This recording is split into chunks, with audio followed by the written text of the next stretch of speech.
आज हम लोग मेंस सीरीज यूपीएससी की का पहला वीडियो ये है जो कि रवि सिहाग जी की है। ठीक है, 18th रैंक इनका आया हुआ है। सो हम लोग विजन आईएएस का जो टेस्ट सीरीज है उसको आज हम लोग देखने वाले हैं। ठीक है, समझने वाले कि वो किस तरह से लिखते हैं, है ना, लिखने का उनका तरीका क्या है। सो हम लोग स्टार्ट करते हैं। ओके, सो पहला क्वेश्चन ये है, विजयनगर साम्राज्य की स्थापत्य कला अद्वितीय विशेषताओं से युक्त एक विशिष्ट शैली है, उदाहरणों के साथ सविस्तार वर्णन कीजिए। देखिए वो क्या लिखते हैं, हरियर और बुक्का से वो स्टार्ट करते हैं। हरियर और बुक्का द्वारा स्थापित विजयनगर साम्राज्य न केवल अपने क्षेत्रगत विस्तार के कारण प्रसिद्ध था, अपितु विद्या व्यंजनी व कला प्रेमी शासकों द्वारा पोषित कलाओं की दृष्टि से भी इसने भारतीय वास्तुकला में नए आयाम जोड़े। ठीक है, आप लोग अलग तरीके से भी लिख सकते हैं, ज़रूरी नहीं है कि आप इसी को लिखें, लेकिन इनके लिखने का तरीका आप देखिए, ठीक है ना, कैसे वो पॉइंट वाइज लिखते हैं। तो वास्तुकला में क्या क्या आता है, जैसे कि शहरी है, दुर्ग है, प्रकोष्ठ है, ठीक है, महल है और मंदिर है। ठीक है, मंदिर इनका द्रविड़ शैली से बना हुआ है ना। सो पहले हम लोग देखते हैं शहरी, दुर्ग और प्रकोष्ठ। एक सेकंड। यात्री नूनीज के वर्णानुसार, अच्छा यात्री नूनीज है या फिर ये है, मुझे लगता है अब्दुल रज्जाक होगा। ठीक है, हो सकता है यात्री नूनीज ने भी कहा होगा, बट अब्दुल रज्जाक भी है। अब्दुल रज्जाक आप लोग देख लीजिएगा, ये मैं बता रहा हूँ आपको। एनसीईआरटी का बुक जो है लेसन 12, सॉरी क्लास 12 का है, क्लास 12 एनसीईआरटी की बुक, विजयनगर एक साम्राज्य ऐसा राजधानी है, ऐसा कुछ बुक चैप्टर का नेम है, उसमें हम लोग देख लीजिएगा, अब्दुल रज्जाक का नाम लिखा होगा। तो उसके अनुसार क्या है, 7 शहर है, 4 दीवारी से घिरा हुआ है। देखिए हर एक चीज़ जो है ना, ये 4 दीवारी से घिरा हुआ रहता था। जैसे खेत है वो भी 4 दीवारी से घिरा रहता था, मंदिर भी, और मुख्य महल तो घिरा ही रहता था। यानी कि 7 प्रकार थे, ठीक ना, 4 दीवारी से घिरा रहता था। यहाँ तक कि धान के खेत भी बाहरी 4 दीवारी से उसके अंदर थे। संपूर्ण राज्य के सभी महत्वपूर्ण उपादान दीवारों के मध्य थे, जैसे हम्पी हो गया। स्थापत्य तकनीक के स्तर पर अद्वितीयता, यात्रियों के वर्णानुसार दीवारों में किसी भी गारे या सीमेंटिंग एजेंट का प्रयोग नहीं किया गया था। ठीक है ना, ऐसा वो यात्री कहते हैं ना। महल क्या है, विशाल भवन होता था, खजानों से भरे होते थे, राजा रानी की मूर्ति सजावट के तौर पर होता था। ठीक ना, ये हो गया। सॉरी, आप लोग एक वर्ड का यूज़ कर सकते हैं, नवमी डिब्बा का। ठीक ना, नवमी आप लोग देख लीजिएगा, नवमी डिब्बा का यूज किया हुआ है। ठीक है, उसको भी आप महल के साथ जोड़ सकते हैं ना। तो मंदिर निर्माण की जो अद्वितीयता है ये द्रविड़ शैली में है। ऊंचे प्रवेश द्वार, गोपुरम हो गया, दुश्मनों से बचाने हेतु गोपुरम का निर्माण किया जाता था। अद्वितीय अप्राकृतिक चित्राकृतियों व मूर्तियों का प्रयोग, उदाहरण जैसे लियोग्राफी हो गया। नए प्रकार के मंडल व श्राइन, जैसे अम्मान श्राइन हो गया, कल्याण मंडप हो गया, है ना। इस प्रकार विभिन्न सारों पर विजयनगर साम्राज्य की वास्तुकला अपनी प्रकृति में अद्वितीय ही नहीं था, वरन पूर्ववर्ती शैली का अगला चरण भी था। तो आप लोग देख लीजिए कैसे वो पॉइंट वाइज लिखते हैं ना, एक एक पॉइंट वाइज लिखते हैं। पॉइंट उनका लिखने का तरीका देख लीजिए, पॉइंट महल को है, महल को भी वो जोड़ दिए है ना। तो पॉइंट वाइज अगर लिखिएगा तो हिंदी मीडियम के लिए अच्छा रहेगा, है ना, क्योंकि इंग्लिश मीडियम वाले जब लिख सकते हैं तो हम लोग क्यों नहीं लिख सकते हैं। ठीक है, सो दूसरा क्वेश्चन है, लॉर्ड विलियम बेंटिक का कार्यकाल छोटा था तथा स्थायी सुधारों के लिए जाना जाता था। कुछ स्थायी सुधार किए थे उसके लिए जाना जाता था ना। तो लॉर्ड विलियम बेंटिक एक शांत थे, सज्जन, वो सुधारवादी मानसिकता के व्यक्ति थे, जिन्होंने इंग्लैंड के में सुधारवादी आंदोलन में भाग लिया था। अतः ही मानसिकता जो है भारतीय अर्थव्यवस्था 1923 से 1935 में भी दृष्टिगोचर होती है। प्रशासनिक सुधार क्या था इनका, देखिए तो केंद्रीकृत शासन व्यवस्था था। चार्टर अधिनियम 1833 के तहत बंगाल का गवर्नर जनरल भारत का गवर्नर जनरल कहलाने लग गया था। 1833 में ही तो आया था ना, बंगाल का गवर्नर जनरल को भारत का गवर्नर जनरल कहने लग गया था। ठीक है। सॉरी, न्यायिक सुधार क्या था, प्रांतीय न्यायालयों व सर्किट कोर्ट यानी आपराधिक कोर्ट जो था को समाप्त कर दिया गया था, और शक्तियाँ जो है पहले कमीशनों को वो बाद में जिला कलेक्टरों को सौंप दिया गया था।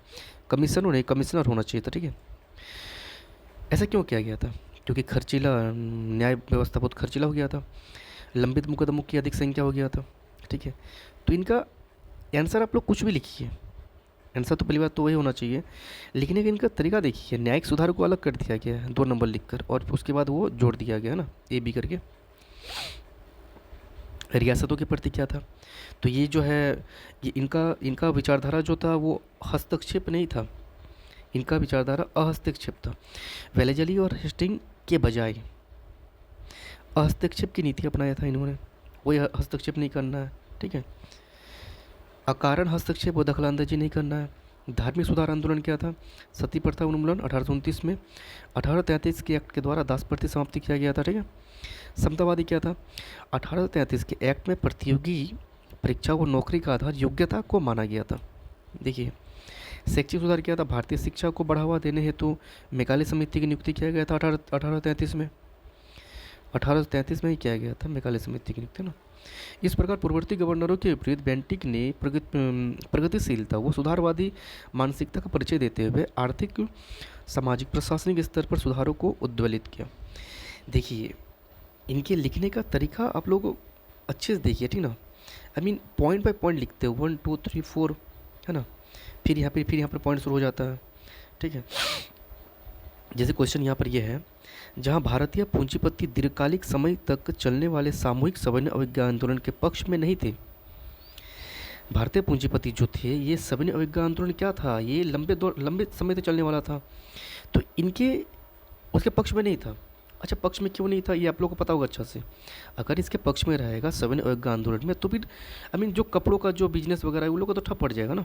इस कारण से पूंजीपति लोग जो है आई मीन ज़्यादा अधिकांश बहुत ज़्यादा देर तक रहने वाले नहीं थे इनके साथ। वहीं उनमें से कई ने अपने वर्ग और राष्ट्र के लिए महत्वपूर्ण रियायतें प्राप्त करने में सविनय अवज्ञा की उपयोगिता यहाँ तक की आवश्यकता को भी स्वीकार किया। यहाँ तक कुछ लोग ऐसे भी थे जिन्होंने सविनय अवज्ञा का उपयोगिता को समझा कि भारत का स्वतंत्रता संग्राम में इसका भूमिका क्या है, और तो स्वीकार भी किया। तो आपको बताना है कि क्या क्या हुआ था, ठीक है।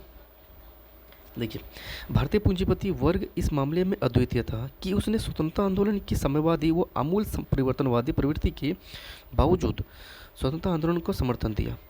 देखिए साम्यवादी विचारधारा जो है वो शुरू हो गया था तब तक, यानी 1917 में जो रूसी क्रांति हुआ था ना, उसके बाद ही समाजवादी साम्यवादी विचारधारा शुरू स्टार्ट हो गया था, ठीक है। आमूल परिवर्तन प्रवृत्ति के बावजूद स्वतंत्रता आंदोलन को समर्थन दिया। हालांकि उनके समर्थन का तरीका कुछ अलग था, जैसे कि अलग क्या था, समर्थन का तरीका क्या था, अधिक लंबे आंदोलन से परहेज करता था। हमें भाई अधिक लंबे आंदोलन नहीं करना है। देखिए पहली बात तो ये है ना कि महात्मा गांधी ने भी कहा था कि नेतृत्वकर्ता की जो क्षमता होती है ना, जो नेतृत्व कर रहा है, जैसे महात्मा गांधी थे, जवाहरलाल नेहरू थे, ये नेतृत्व करता थे, इनकी जो क्षमता होती है ना लंबे समय तक आंदोलन के साथ जुड़े रहने की, आम लोगों की वो क्षमता नहीं होती है ना। इसलिए तो उनका जो महात्मा गांधी का जो विचारधारा था क्या था, वो संघर्ष वाला विचारधारा था, है ना। तो ये व्यापारी वर्ग जो थे ये अधिक लंबे समय तक आंदोलन से परहेज करता था। विरोध बहिष्कार हड़ताल के बजाय संवैधानिक तरीकों पर बल, अगर विरोध किया जाएगा, बहिष्कार किया जाएगा, हड़ताल किया जाएगा तो मजदूर काम नहीं करेगा, मजदूर काम नहीं करेगा तो पूंजीपति वर्ग जो है ये लोग जो भी ये पूंजीपति वर्ग जो था, जो व्यापारी वर्ग था, उनका तो प्रॉब्लम होगा ना। भारतीय राष्ट्रीय कांग्रेस को समर्थन पूरी तरह से करते थे, ठीक है। संघर्ष पर बल भी दिया गया था, इनका था, ठीक है। यही समर्थन उन्होंने सविनय अवज्ञा आंदोलन में अपनाया। हालांकि कुछ आशंकाएं निम्न थी, क्या था, वे लंबे बंद हड़ताल बहिष्कार से भयभीत थे। उदाहरण सुभाष चंद्र बोस की जमशेदपुर कारखाने में हड़ताल, इस्पात उत्पादन पर प्रभाव, पूंजीपति वर्ग प्रभावित हुआ था इससे। मजदूर वर्ग में साम्यवादी सुगबुगाहट उन्हें विचलित करती थी। ठीक है, मजदूर वर्ग में अगर साम्यवादी विचारधारा आ जाएगा, साम्यवादी विचारधारा मतलब क्या होता है, समाजवाद का ही अगला स्तर क्या है, समाजवादी है। समाजवाद मतलब होता है कि सभी लोग समान रहेगा, किसी के पास न धन का ज़्यादा अधिक केंद्रीकृत होगा, न किसी के पास धन बहुत ज़्यादा कम हो जाएगा कि उसको जीवन निर्वाह के लिए भी पैसे न बचे। तो मजदूर वर्ग का जो साम्यवादी विचारधारा जो बढ़ रहा था उससे तो विचलित हो गए होंगे पूंजीपति वर्ग, है ना, क्योंकि पूंजीपति वर्ग के ऊपर ज़्यादा पैसा है, ज़्यादा धन है, ज़्यादा केंद्रीकृत है। आर्थिक गतिविधियाँ ठप होने का सीधा प्रभाव। अब आर्थिक गतिविधि अगर ठप होगा, सीधा प्रभाव किसा पड़ेगा, पूंजीपति वर्ग को पड़ेगा। पुरुषोत्तम दास टंडन हो गया, पूंजीपतियों ने भारतीय स्वतंत्रता आंदोलन के में तरीकों को अनास्था प्रकट किया था। ठीक है। किंतु उनका विरोध संकीर्ण नहीं था, वरन अपने, देखिए आपको ये भी जोड़ना पड़ेगा, ज़रूरी नहीं है कि पूंजीपति वर्ग लोग जो है हेल्प नहीं किया, तो इसका मतलब नहीं है कि आपको पूरी तरह से उसका विरोध ही करना है। ऐसा क्यों किया था उसके बारे में बताना आपको। किंतु उनका विरोध संकीर्ण नहीं था, वरन अपने आर्थिक हितों से था। ये आर्थिक हित भी वे राष्ट्र हितों से ऊपर नहीं रखते थे। उदाहरण के रूप में गांधी इरविन वार्ता में सहयोग दिया था, किन्होंने सहयोग दिया था, पूंजीपति वर्ग ने ही सहयोग दिया था, याद रखिएगा। फिक्की ने महात्मा गांधी व कांग्रेस के बिना गोलमेज सम्मेलन को अप्रोय बताया। फिक्की ने बताया था कि महात्मा गांधी और कांग्रेस के बिना गोलमेज सम्मेलन क्या है, बेकार है। इस प्रकार पूंजीपति वर्ग यह चाहता था कि उनके हितों के लिए राष्ट्र स्वतंत्रता सरकार आवश्यक है, इसलिए उन्होंने सविनय जैसे आंदोलन को राष्ट्रवादी भावना से आर्थिक हितों की हिचकिचाहट के बावजूद समर्थन दिया था। तो देखिए लिखने का तरीका क्या क्या हो सकता है ना, अलग अलग तरीके से ये लिखते थे। 18वां रंग ऐसे तो नहीं है उनका ना। So thank you.